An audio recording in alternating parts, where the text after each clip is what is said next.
Hello friends, ये टस्क्यू x plus नाम का सिरप है। इसके अंदर जो मेन कंटेंट रहता है वो टर्बोटालाइन है, जो कफ़ वाली खांसी के लिए चलता है, मतलब बलगम वाली खांसी के लिए। और ये है 88 रुपये प्राइस है इसका। ब्लू क्रॉस कंपनी का है।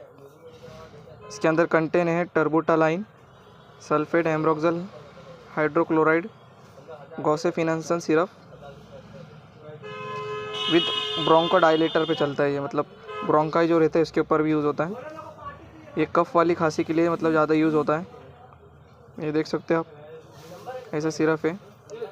अगर ये सिरप के बारे में मोर इन्फॉर्मेशन चाहिए तो कमेंट कीजिए, मैं इसका पूरा डिटेल में वीडियो बना दूंगा। वीडियो पसंद आए तो लाइक कीजिए, शेयर कीजिए और सब्सक्राइब कीजिए।